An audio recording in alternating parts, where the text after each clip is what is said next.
sejam muito bem-vindos. Hoje nós iremos fazer uma palestra sobre arte e ciência, neurobiologia da música, metodologias ativas e musicalização como ferramenta de ensino. Meu nome é Kévila, Kelma Nascimento Silva dos Passos.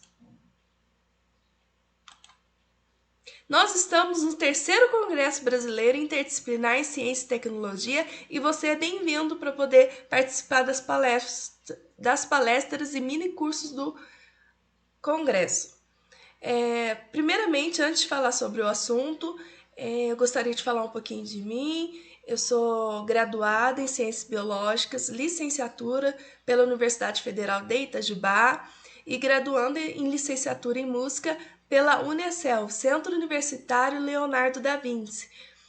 Concurso de Introduction to Family Engagement in Education na Universidade de Harvard, nos Estados Unidos.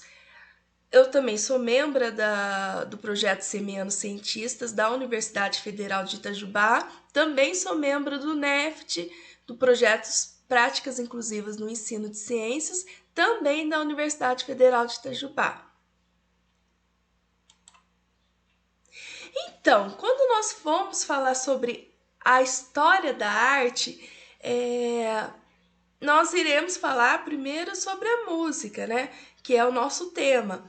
Mas antes de falar sobre a música, nós precisamos entender que a arte ela engloba 4 principais linguagens, que é artes visuais, música, dança e teatro. Então,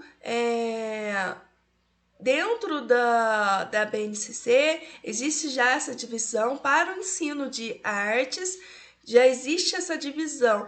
E o cinema, ele está integrado no teatro. Então, o cinema também faz parte dessas linguagens, porém ele está integrado no teatro. A arte pode ser compreendida como forma de comunicação, ou seja, que questiona, que interpreta e que desafia a realidade. Nesse sentido, a arte é algo fluido e não tem como ter uma definição pronta e acabada, pois as expressões artísticas são mutantes, estão atreladas ao tempos, espaços e culturas. Então, não existe uma definição pré-estabelecida sobre artes. Nós falamos alguns significados, sentidos da arte, algumas definições montadas, porém não existe algo pré-estabelecido, porque envolve sentimento, emoção, expressividade, cultura, porque todas as culturas, elas desenvolvem essas artes. No decorrer dos anos, nós podemos ver esse desenvolvimento. Então, a arte é algo fluido, é algo que não pode ser simplesmente compactado numa caixinha e falar isso é arte. Nós temos que... ela é algo mais aberto, mais amplo. E quando nós falamos de música, nós podemos falar sobre som e música. Existe essa diferença do que é som, do que é música. Som, ela é a sensação, a impressão produzida no ouvido por um conjunto de vibrações que se propagam através de um meio elástico como o ar. Então, o som, antigamente, pelo menos na pré-história, os homens, eles participavam da música, compunham suas músicas, mas era tudo voltado para os trovões, o som do mar, o som das árvores, dos passarinhos, dos animais. Então, nessa reprodução, batendo em árvores, a percussão por meio de bater em árvores, por meio de bater palmas, ou através da batida dos pés. Então, antigamente era assim. E música já é algo mais definido, que é a arte de combinar sons em uma sequência temporal de acordo com as leis da harmonia, melodia e ritmo. ou produzi-los com instrumentos musicais. Então, a música já é algo mais definido, né?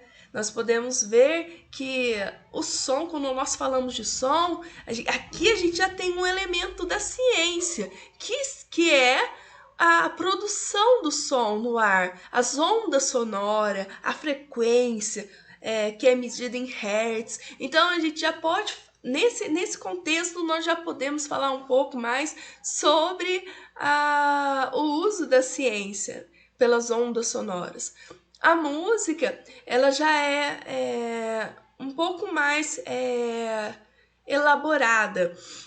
Nós podemos ver que existe a produção vertical e horizontal. Então, a produção vertical geralmente é a harmonia que é produzida pelo som, por exemplo, do violão. Você pode tocar em um acorde com várias posições de notas e produzir um som horizontal. Já a flauta, por exemplo, ela é feita a melodia, e a melodia é com notas sucessivamente, uma após as outras, né? Já o violão é de forma simultânea. E também nós temos o instrumento que é a bateria, o instrumento de percussão, que garante o ritmo, aquele toque, aquela batida que você vai marcando, que faz a marcação do tempo. Então, são esses elementos que fazem parte da música. E quando nós falamos de ciência, nós precisamos... existem maneiras de nós podermos associar a música à ciência. E como que nós fazemos isso? Eu preciso, primeiramente, falar como que surgiu a música, onde que eu posso identificar ela como um aspecto científico. Se você for reparar, a arte da música, principalmente, ela sempre foi registrada, desde os períodos da pré-história. Você tem registro sobre o que é música. Como você pode ver, essas imagens dos guerreiros dançando ao som da música de Bushno Rock de Zimbábue, que é uma tribo que registrou um ritual, talvez seja um ritual, mas você pode ver o tambor, a flauta, existem outros instrumentos que você, olhando o chocalho, que você consegue identificar nesses elementos. Além disso, a música, ela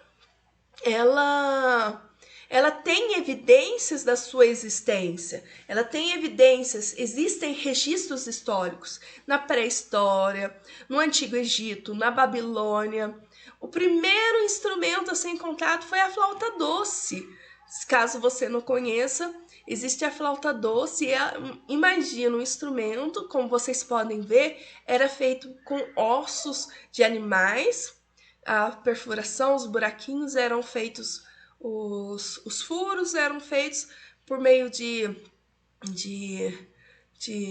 lâminas de pedras e eram produzidas nesse período feito com ossos.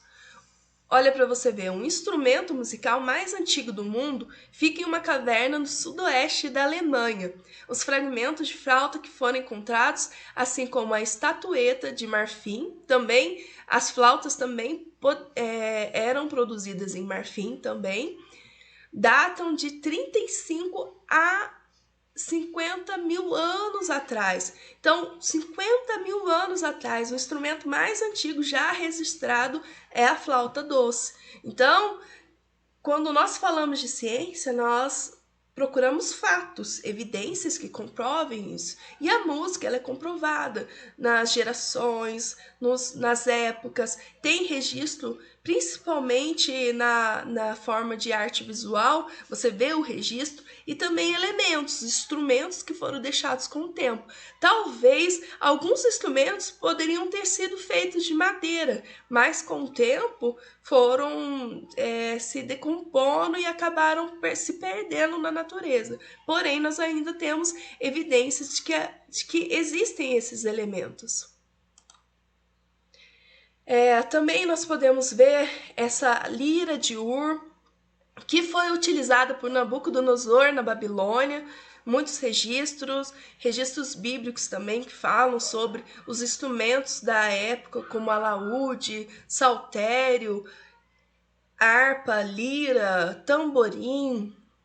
Então, todos esses registros são encontrados também na Bíblia, que também serve como um registro histórico de um povo, né, de Nínive. Como vocês podem ver nessa pedra aqui, existe registro na músicos da corte tocando harpas horizontais, painel do século VII, encontrado no sítio arqueológico de Nínive, que registra instrumentos. Inclusive, esse instrumento ele é parecido com um instrumento chamado santur. Olha para você ver, o tempo foi passando e mesmo assim foram feitas as reproduções, né? Evidências de que existe registro da música, a ciência está sendo registrada, o que é mais importante. Aqui já são imagens do Antigo Egito. E como falar de ciência e não falar do renascentista Leonardo da Vinci, né? Esse cientista, Leonardo da Vinci, ele revolucionou a época do Renascimento. Como vocês podem ver, o estudo conjunto de arte e ciência produziu algumas das maiores realizações da história. Um exemplo disso é a obra de Leonardo da Vinci. Ele era artista, cientista. Ele não se restringiu somente às investigações de determinações rígidas, mas foi para engenharia, para matemática, anatomia, botânica, pintura, poesia e música. Principalmente a época do Renascimento é uma época em que estava em alta a busca pelo conhecimento, a busca de como que é feito, do que é, em que você vê vários artistas nessa época que não são somente artistas, mas também são matemáticos, mexia com astronomia, com a botânica, a anatomia humana, como você pode ver aqui, estudo da anatomia, já por Leonardo da Vinci. E é incrível que eu trouxe aqui esse instrumento que nós vemos aqui, esse rascunho feito por Leonardo da Vinci, é esse instrumento que era uma combinação de piano e violoncelo. Este instrumento, criado por Leonardo da Vinci há 500 anos atrás. Imagina, 5 séculos atrás, foi tocado pela primeira vez no último dia 18 pelo polonês, um apaixonado por interpretar os planos do gênio renascentista. Leonardo da Vinci já havia criado há 500 anos atrás esse instrumento. Olha que lindo esse instrumento que faz a junção do violoncelo com o piano, que é um instrumento de corda, né? Assim como o cravo. Muitos consideram ele de madeira, mas ele é um instrumento de corda. Então ele fez essa junção. Ele não é tão complexo quanto o piano, né, que nós temos hoje, mas mesmo assim para a época já é algo extraordinário. Além disso, ciência e arte caminham juntas por quê? Então, por que será que a arte e a ciência caminham juntas? É o que nós vamos responder aqui nessa palestra. Primeiramente, o que quando nós falamos de ciência, nós precisamos falar do método científico. O que é um método científico? O método científico ele envolve 6 etapas principais. Como você pode ver, observação, fenômenos da natureza, trovões, sons, ambientes, mares, rios, animais. Quando um artista vai fazer uma pintura ou compor uma música, primeiro ele observa os sons da natureza, o som dos pássaros.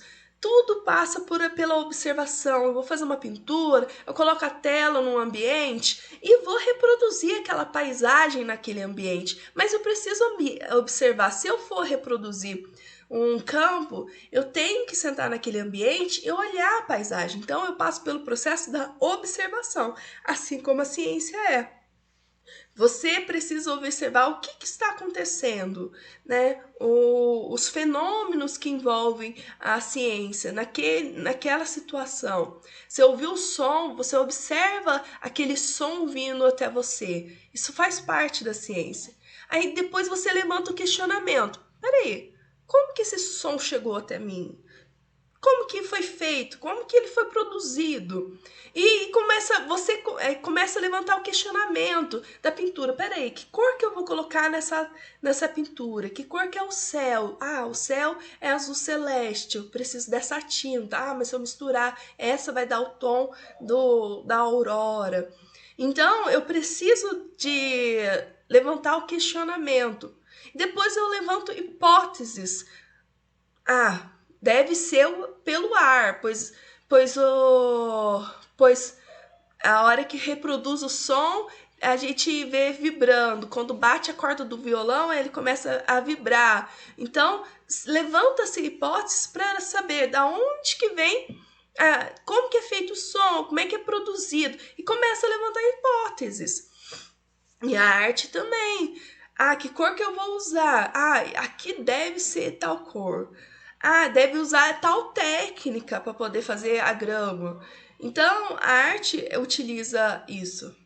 Quarto, a experimentação. Por exemplo, quando você bate um tambor e sente vibrar a membrana do tambor. Então você começa a passar por experimentação. Peraí, se eu bater o tambor, ele vai produzir o som que eu vou ouvir. Se eu bater o tambor desse lado, se eu bater no meio, que som que ele vai produzir? Será que... por que ele fica mais grave? Por que ele está mais agudo? Então, passa pela experimentação científica. Depois disso, nós temos a análise de resultado, que aí você começa a procurar a referência daquilo. Peraí, tal autor falou que o som é produzido em hertz, porque ele passa pelo ar, as ondas são cíclicas, né? Então você começa a procurar autores que vão corroborar para aquilo que você está identificando.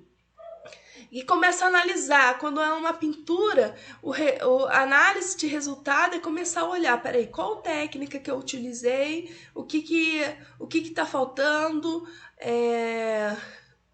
como que ela ficou, seria o resultado da obra, e você começar a analisar aquela obra, o que está faltando, o que eu fiz bem, o que eu preciso melhorar. E a conclusão, que o som é resultado de ondas sonoras cíclicos por meio da frequência medido em hertz. E, além disso, você coloca uma proposta para solução futura. Sabe, futuramente, se eu quero experimentar, colocar o som do tambor junto com o do violão para ver qual o resultado que vai ser.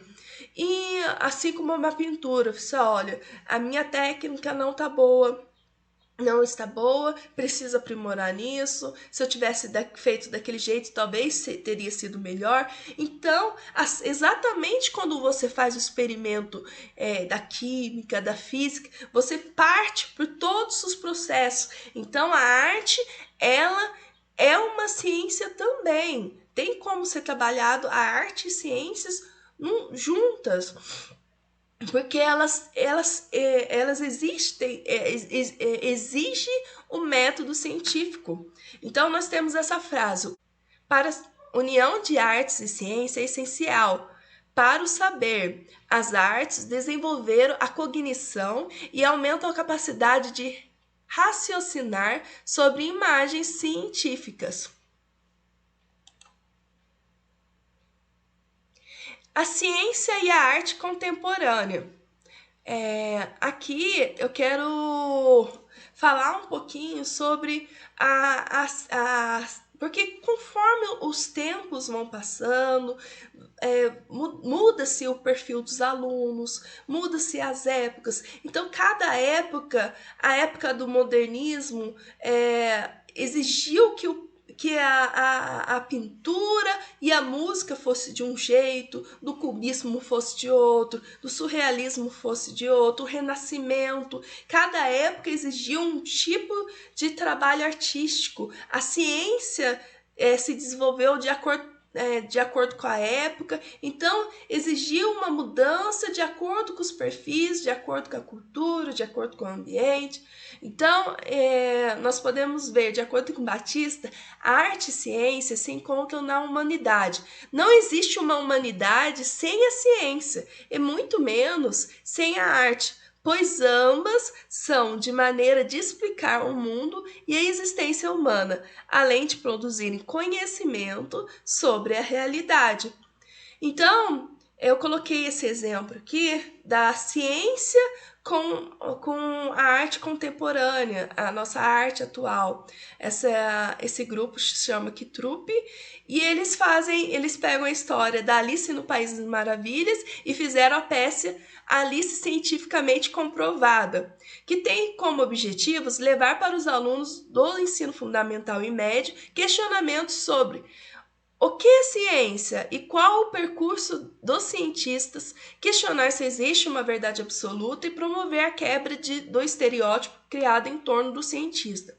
Como benefício, pode ser destacado o fato de a peça aproximar o público em geral da temática científica e mostrar que a ciência está no cotidiano e pode ser divertida. Então, o teatro é uma forma de arte e que eles utilizam o teatro com experimentos, com sempre levando aquele questionamento, a quebra, o rompimento de paradigmas que existem pré-estabelecidos nas crianças, nos adolescentes. Então, eles começam a propor histórias sobre química, a música e seus efeitos neurobiológicos. A música, ela é um comportamento universal presente em toda cultura, o que nós já falamos anteriormente. A música, ela envolve diversos aspectos culturais.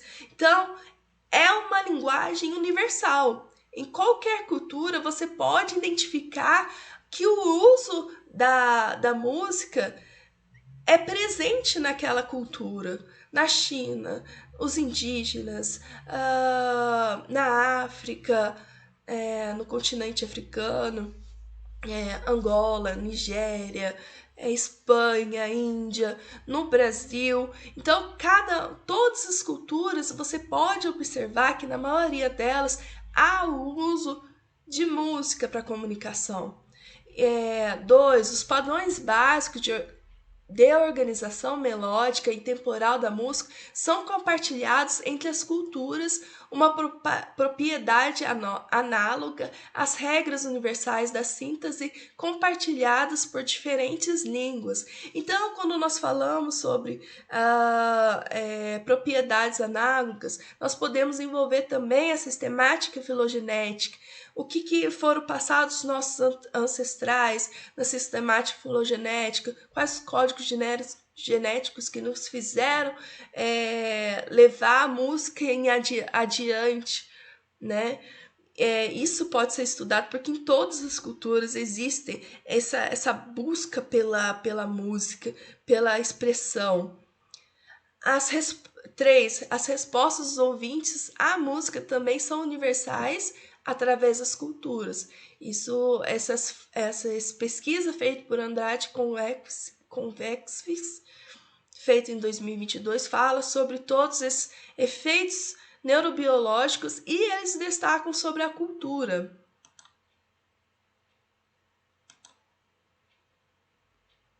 Apesar de evidências de alguns mecanismos músicos científicos, estudos de lesão e de neuroimagem revelam que a música é também a fonte altamente supramodal e interage com os múltiplos domínios cerebrais, recrutando ativação bilateral em regiões envolvidas com o processamento linguístico, motor e espacial.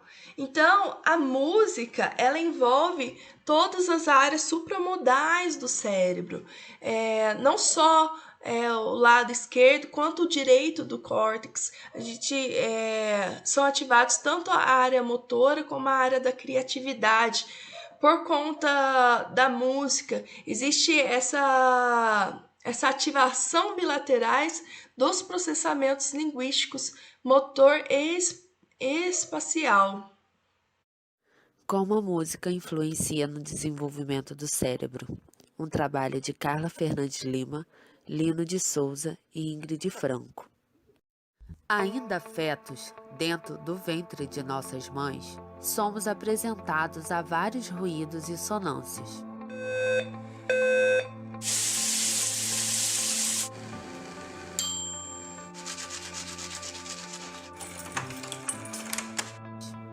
E todos esses sons, principalmente a música, funciona como uma tecnologia transformadora de nosso cérebro. Através do cérebro, conseguimos entender, identificar e interpretar o mundo que nos rodeia. Para entendermos como a música influencia de maneira significativa o nosso cérebro, primeiro devemos saber como ele funciona. Quando falamos de música, estamos falando meio que inconsciente de emoção. E a emoção está ligada ao sistema límbico do nosso cérebro, que controla esses padrões e também as funções de aprendizado e de memória. Esse sistema é formado por neurônios, com várias estruturas substanciais e que têm como função o armazenamento da memória. Por meio de diversos estudos neurocientíficos, foi possível chegar à conclusão de que o cérebro humano tem a capacidade de se desenvolver mesmo depois da chegada da vida adulta. Essa plasticidade neural nos possibilita remapear conexões cerebrais, e a música tem um papel importante para o desenvolvimento dessa habilidade. A neuroplasticidade, ou plasticidade neural, é definida como a capacidade do sistema nervoso de modificar sua estrutura e função em decorrência dos padrões de experiência, e a mesma pode ser concebida e avaliada a partir de uma perspectiva estrutural ou funcional. A música possui papel principal na neuroplasticidade, criando novos estímulos mentais e obtendo uma gama de novos aprendizados. Agora, falaremos sobre o nosso experimento. Fizemos um experimento com a Ingrid Ortiga, na qual procuramos a correlação entre as respostas emocionais a estímulos musicais, objetivando a realização da análise do sistema límbico, que foi observada através da condutância da pele e da variação do fluxo sanguíneo, verificando a eficácia da música na transformação cerebral.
rhythms each have corresponding areas of the brain where activity can be observed.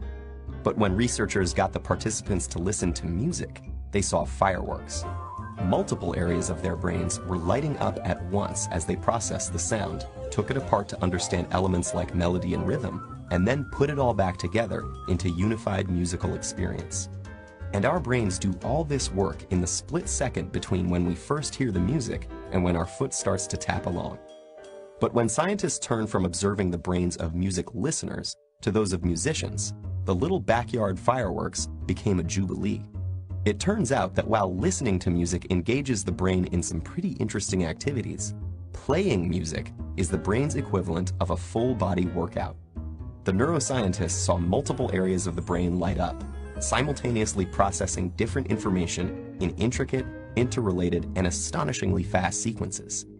But what is it about making music that sets the brain alight? The research is still fairly new, but neuroscientists have a pretty good idea.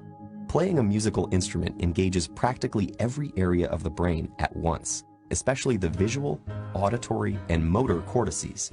And as with any other workout, disciplined, structured practice in playing music strengthens those brain functions, allowing us to apply that strength to other activities. The most obvious difference between listening to music and playing it is that the latter requires fine motor skills, which are controlled in both hemispheres of the brain.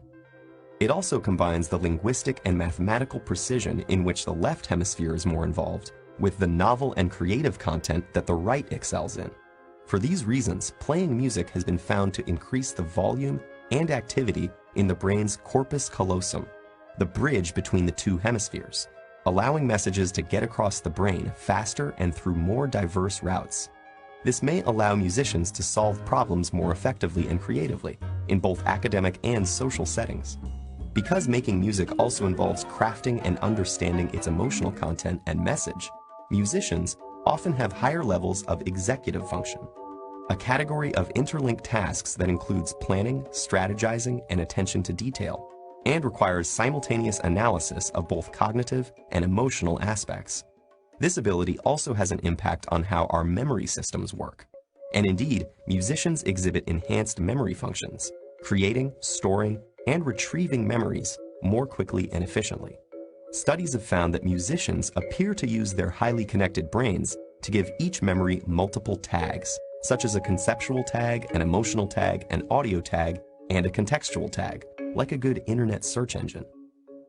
So how do we know that all these benefits are unique to music as opposed to, say, sports or painting? Or could it be that people who go into music were already smarter to begin with?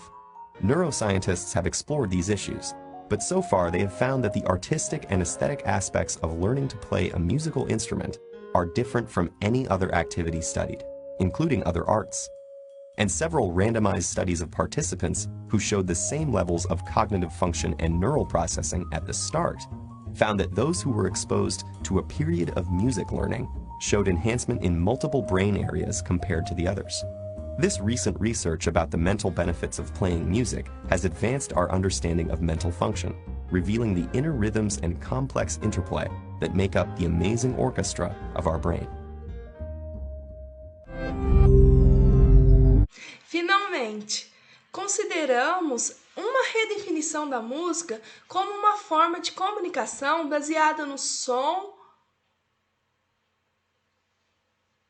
corporificada, não referencial e polissêmica, cujo conteúdo é essencialmente emocional, como a música ativa áreas cerebrais envolvidas no processamento linguístico, espacial, motor e emocional básico, induzindo a neuroplasticidade. Ela representa uma possibilidade terapêutica de baixo risco e baixo custo. Então, a música, ela é de forma corporificada, não referencial, é polissêmica com vários sons, elas são essencialmente emocional. Além disso, ela ativa mecanismos no nosso cérebro de processamento linguístico, espacial, motor. A motricidade, noção de espaço, a neuroplasticidade, que seria a capacidade de reprogramar conteúdos cerebrais, como vocês podem ver nessa imagem, eles pegando o cérebro, colocando em outro espaço, é exatamente como a neuroplasticidade vai fazer. Eu coloquei também um exemplo do filme Divertidamente, que muitas vezes esse desenho ele mostra como que é o funcionamento da música dentro do nosso cérebro, mostra o funcionamento do nosso cérebro. E em algumas partes aparece como o nosso cérebro reage à música. Super recomendo esse filme.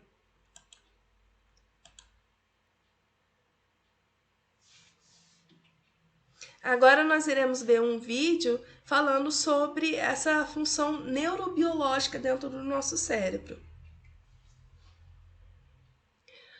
Músicas e as funções cognitivas. Já pegando um gancho com aquilo que foi falado, os estudos comprovaram que as artes desenvolvem a cognição do indivíduo em várias áreas do conhecimento.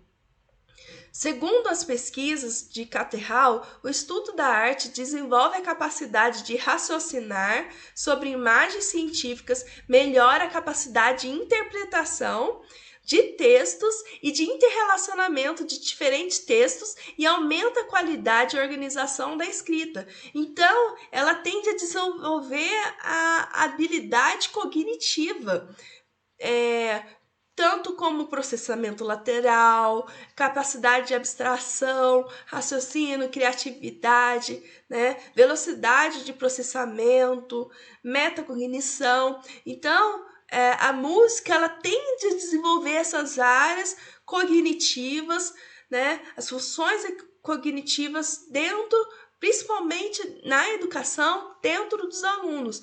Além disso, nós iremos falar sobre metodologias ativas e ludicidade. A música é considerada um elemento lúdico que pode ser usado, o professor pode utilizar dentro da sala de aula. São elementos que vão desenvolver no aluno o interesse de fazer experimentação e coloca ele com papel ativo. Então, Morin ele afirma que com as tecnologias atuais, a escola pode transformar-se em um conjunto de espaços ricos de aprendizagens significativas, presenciais e digitais, que motive os alunos a aprender ativamente, a pesquisar o tempo todo, a serem proativos, a saber tomar iniciativas e interagir.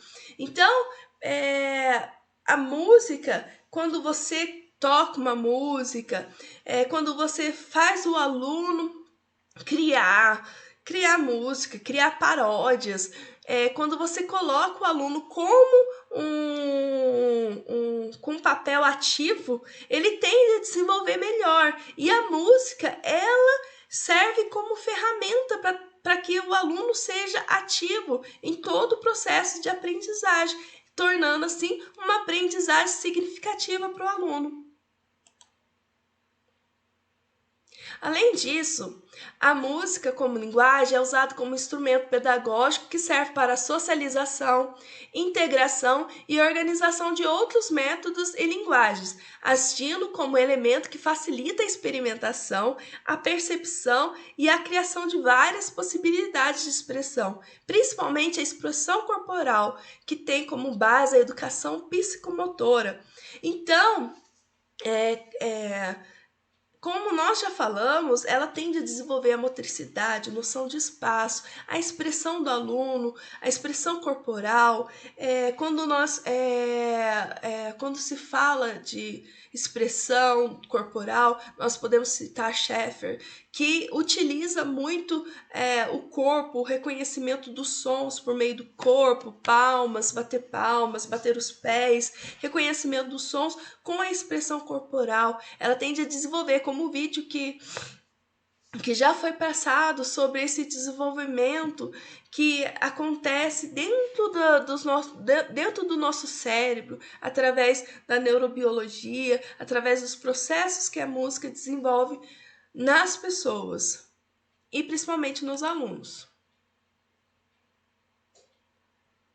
A música trabalhada por meio de brincadeiras ou de outra dinâmica em sala de aula é muito importante, pois nesse momento pode ser trabalhado o ritmo, a sonoridade e o acréscimo de palavras no vocabulário dos alunos, porque a música é lúdica, como eu já havia falado.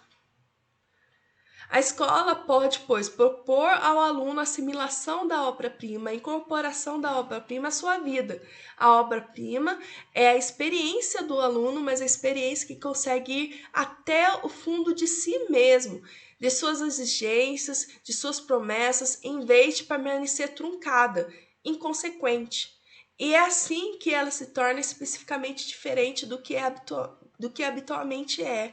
Então, aquele aprendizado se torna significativo quando você envolve a música no conteúdo científico, um momento de lazer, descontração, até mesmo para os alunos, gera um interesse no aprendizado e muitas vezes tende a se tornar significativo para o aluno.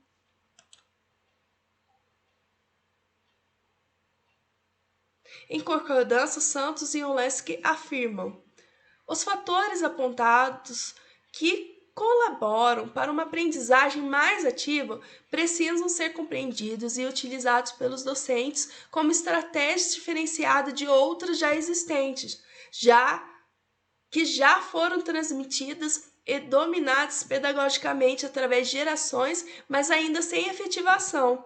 É preciso expandir tais métodos aos educadores de modo a contribuir nos métodos e concepções convencionais ainda presentes em nosso meio escolar. A inclusão da música como metodologia de aprendizagem auxilia os alunos a adquirir um melhor aproveitamento escolar com sua socialização e diversão. Então, essa metodologia utilizada tende a desenvolver o aluno interpessoalmente e socialmente, coletivamente. Então, promove um vínculo com a sociedade, com a cultura, com os colegas. Isso vai desenvolver ele expressivamente. Então, a música como ferramenta de ensino. A música, ela como ferramenta de ensino, ela pode ser utilizada em sequências didáticas. Em decorrência disso, quando nós falamos de sequência didática, as sequências didáticas elas se diferem um pouco dos planos de aula, que já é totalmente esquematizado. As sequências didáticas, de acordo com o Zabala, existem 5 passos para a sequência didática, que é, primeiro, a comunicação da lição, que é o conhecimento prévio do aluno, o que o aluno carrega, qual que é a bagagem que ele já tem sobre o assunto. Então, você vai fazer algo dialógico, alguma atividade que vai fazer ele um brainstorm, que vai fazer com que ele fale sobre o que ele sabe sobre o assunto. Porque os alunos, eles têm experiências pessoais sobre tais assuntos. Então, o professor vai investigar quais são essas experiências, quais são a bagagem de conhecimento dos alunos. Depois, o estudo individual sobre o livro de texto, que seria o conhecimento científico. O professor vai expor o conhecimento científico sobre o assunto, já que ele já sabe que o aluno sabe sobre o assunto, então ele vai trazer o conhecimento científico. Então, aí ele prepara atividades e ele faz a repetição do conteúdo quantas vezes forem necessárias. Então, se precisou repetir, os alunos não compreenderam, eu faço a repetição do conteúdo, das atividades, do conteúdo e a aplicação de atividades até a compreensão dos alunos. Então, essa parte é a parte que o professor pode aproveitar um momento para usar a ludicidade, brincadeiras, jogos, game e a música. A música, você faz uma paródia para que ele lembre do conteúdo científico ou coloca o aluno como participante ativo e fala, eu quero que você crie uma paródia sobre esse assunto. Isso vai ser marcante para o aluno. É um exemplo. a prova ou exame, que é para poder identificar. Essa prova ou exame também pode ser considerado todos os processos de aprendizagem do aluno, porque é processual. O aluno tem de aprender em cada etapa, não é uma avaliação final que vai falar o que o aluno aprendeu. Mas a avaliação pode ser processual durante todo o método de aprendizagem do aluno. E também para poder avaliar como que foi essa sequência didática, será que ela teve eficácia? E por fim, a avaliação da sequência, que são os resultados que se obteve da sequência didática. Então, as sequências didáticas, elas são totalmente adaptáveis ao público que está sendo utilizado. Então, a sequência didática não deu certo, vou lá e mudo. A diferença essa diferença, elas são adaptáveis e você pode modificar de acordo com a situação econômica, cultural, de acordo com o ambiente. Se aquela atividade não deu certo, você pode propor outra. Então, a sequência didática, sim, é adaptável. Então, eu vou falar um pouquinho sobre a minha experiência com a música, com os meus alunos. Eu participo do projeto Práticas Incursivas no Ensino de Ciência, do NEFT. E as músicas, o NEFT é o Núcleo de Estudos em Formação Docente, Tecnologias e Inclusão. E esse aqui é o exemplo do meu aluno. Ele tem TEA e ele tinha dificuldade de se reconhecer como indivíduo, típico de alunos autistas. Então, o meu aluno, ele se olhava no espelho, não conseguia se reconhecer, não conseguia comunicar com ninguém, não conseguia conversar com ninguém. A mãe dele chegou em mim e falou assim, Kevin, eu não sei o que fazer, ele não consegue se desenvolver. Então, eu propus uma sequência didática com todos os passos e comecei a trabalhar com o aluno. Nós sempre trabalhamos a área científica. Então, eu trabalhei a parte científica sobre o corpo humano. Então, eu trabalhei a música com o meu aluno, que é cabeça, ombro, joelho e pé, cabeça, ombro, joelho e pé, olhos, ouvidos, boca e nariz, cabeça, ombro, joelho e pé. Então, eu cantava junto com o meu aluno, repetia diversas vezes essa sequência, em todas as aulas sempre repetia essa música. Teve também o funk do alfabeto. Esse aluno gostava muito de funk, então eu pegava algumas musiquinhas de funk e interagia com ele sobre o corpo humano. Também teve outras atividades, como vocês podem ver na imagem, é uma amarelinha do corpo humano, e nessa amarelinha a gente brincava com essa música, cantava a música. Então vamos lá, cabeça, e tinha que ir pulando de acordo com a parte do corpo. E isso ele foi se identificando. Eu trabalhei com ele no espelho, junto com a mãe dele. Os pais têm que participar desse processo de aprendizagem, é bom, porque eles vão poder reproduzir em casa. Então, a mãe dele ia lá e depois ela reproduzia o que eu fiz em casa. E o aluno, ele se desenvolveu totalmente. Ele não conseguia se olhar no espelho. Ele tinha 6 anos de idade, tinha medo de olhar no espelho, porque tinha medo, ele não se reconhecia no espelho. Ele passou a falar para a mãe dele, eu vou arrumar meu cabelo. Não, você não vai arrumar meu cabelo, não, eu vou arrumar meu cabelo. O menino, a psicóloga dele, a neuropediatra, a fonoaudióloga dele notou totalmente a diferença na fala, no aspecto de interação social do aluno depois que foi trabalhada a sequência didática, o que foi muito eficaz, a música sendo eficaz no método, né? Ludicidade, né?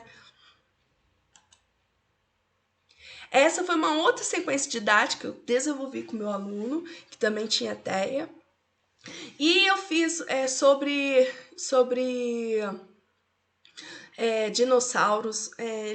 Geralmente crianças que têm TEA, eles gostam muito de Lego, dinossauros, Roblox, são bem específicos naquilo que eles gostam.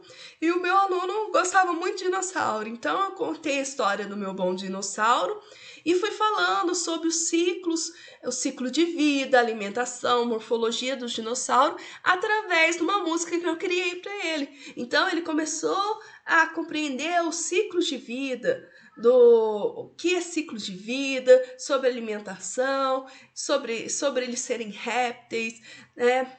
Aí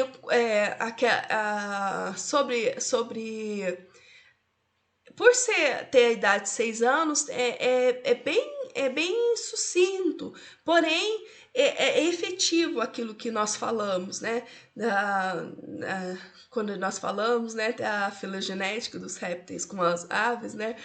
Então, foi bem sucinto, mas que fez com que o aluno compreendesse todo o ciclo de vida, a alimentação e a morfologia através da música também.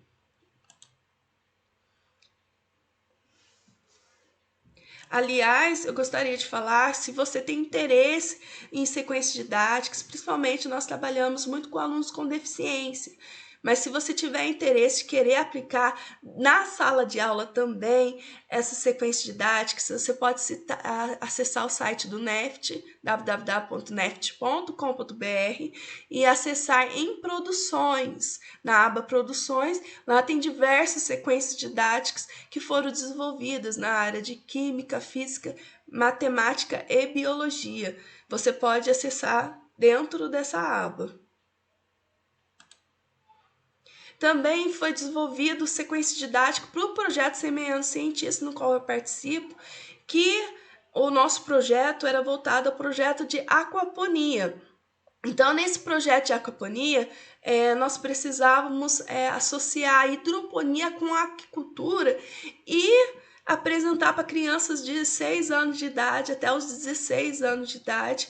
Então, eu fiz um vídeo elaborado com a personagem professora Kev, que é inspirada em mim, e essa professora Kev, ela vai contando, ela canta sobre peixes e plantas, como que funciona a aquaponia, tudo através da música. E além disso, trabalha a educação ambiental, que é sobre a conscientização ambiental, sobre a poluição, sobre recursos. Então, tudo nesse vídeo que pode ser acessado também no canal do Projeto Semeando Cientistas.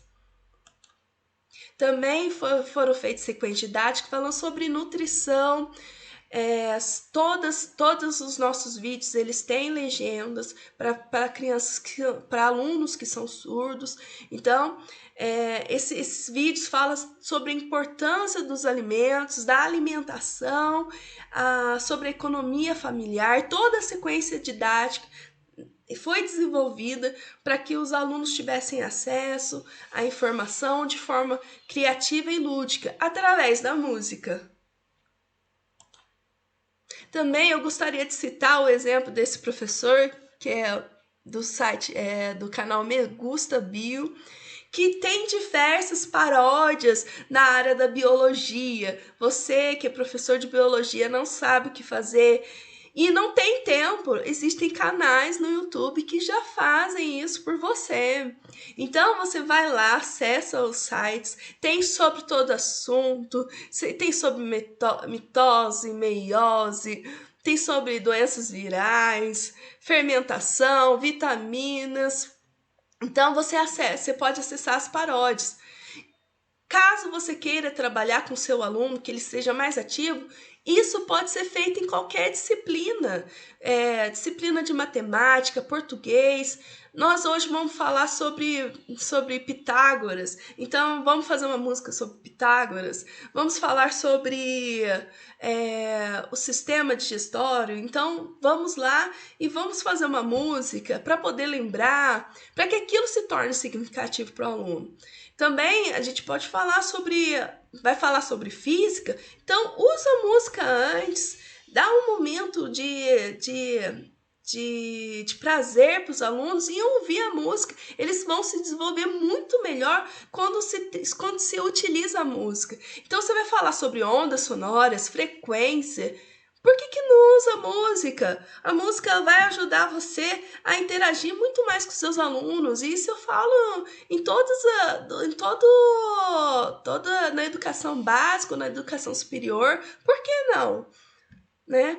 Qualquer conteúdo por meio de paródias.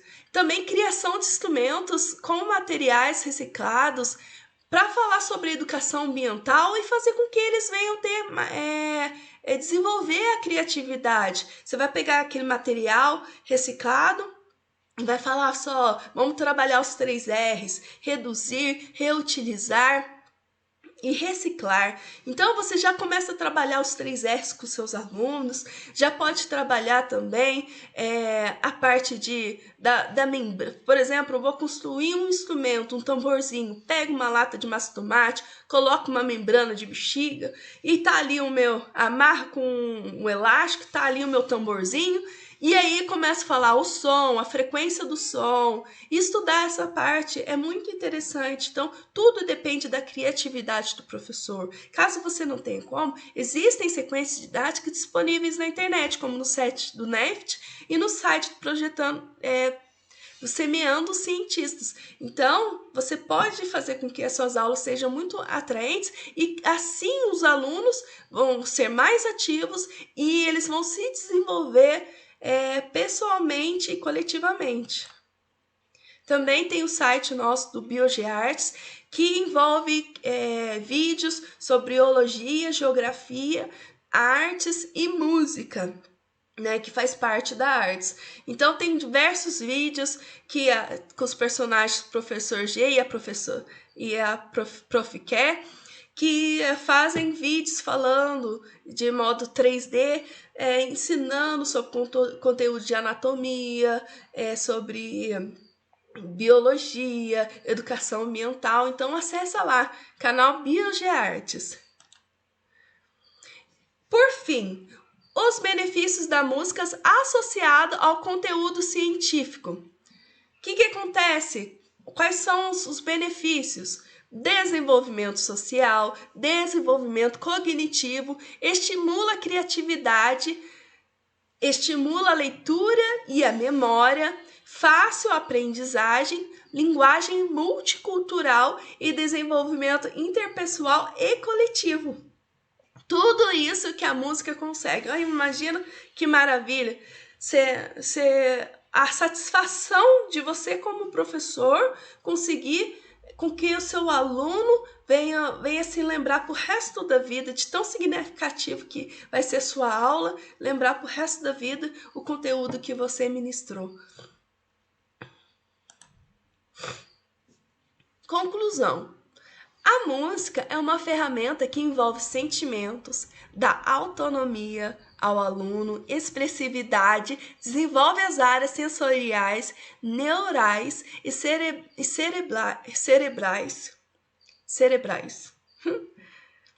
A música é uma ferramenta que envolve sentimentos, dá autonomia ao aluno, expressividade, desenvolve as áreas sensoriais, neurais, cerebrais do indivíduo, além de trazer satisfação. Compreende-se, então, que a arte e a ciência não se separam. Elas devem ser trabalhadas de forma colaborativa. A música auxilia na aprendizagem e tende a tornar-se significativa para o aluno. Então, a gente encerra assim com essa frase: sem a música, a vida seria um erro, do autor. Então, a vida seria um erro sem a música. Eu concordo com isso. Essas são as referências utilizadas.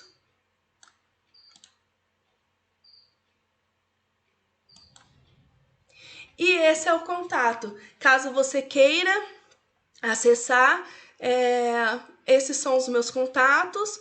Esse é o meu e-mail, canal BioGeArtes, canal Kevila Kelma, Instagram, Facebook e o LinkedIn, caso você queira acessar. Muito obrigada por assistir essa palestra. Até a próxima. Tchau!